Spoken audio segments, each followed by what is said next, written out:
I was out one Sunday afternoon, about nearly 3 years ago now, and riding my bike. The next minute, to me, it seemed that I was groggily waking up in hospital without having the slightest idea what had happened to me. Gradually pieced together the story, and it appeared that I'd had a cardiac arrest. And as I rounded the corner of the road, I saw a man collapsed on the pavement.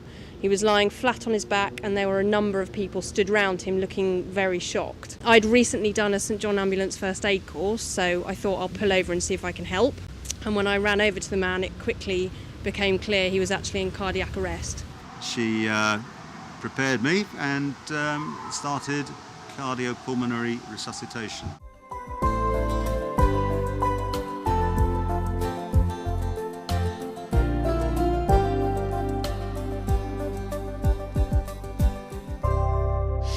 Hello, can you hear me? Can you open your eyes? Can you open your eyes?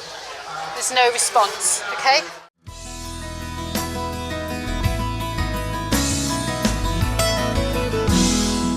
Press your thumbs on their collarbones, which is quite painful. So if they are conscious, they will moan or make some kind of gesture that you know that they're actually still with us.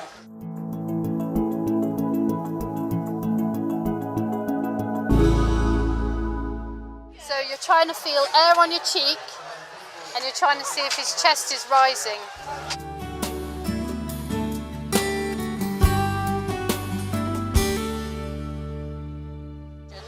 And you go kind of between the breastbones, and you lock your fingers over, and you lock your elbows. So there's none of this, all completely locked elbows.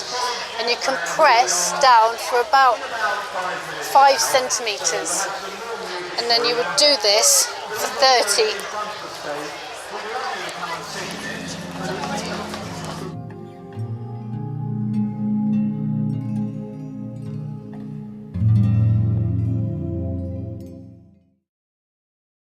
Tilt the head back to open the airway, and that's when you'd put your mouth over their mouth and pinch the nose, and you do 2 quick, really hard. If you've got the air in, you should see their chest rise.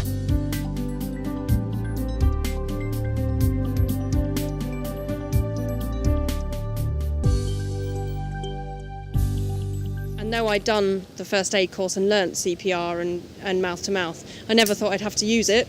So there I was presented with this person, and the training just kicked in, and I ended up administering CPR and mouth to mouth for about 15 minutes. The responder took over, started to use a defibrillator on me to try to shock it out of fibrillation, which is what really cardiac arrest is. And then after about 20 minutes, the full ambulance crew arrived and took over and carted him off to hospital. First I knew about this really was about 3 days later, after I'd been in intensive care, and I slowly began to piece together, what had actually happened to me. The following June, we got back in touch. It happened because my mum saw an article about him in the local paper, so knew that he was alive, and not only alive, he was fit and well, and had just cycled 200 miles for the British Heart Foundation.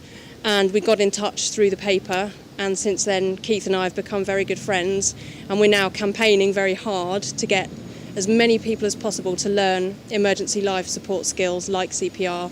Last year I came to the Farnham Carnival and saw your life-saving camp, and I was really impressed the fact that you're able to just teach ordinary people how to save a life.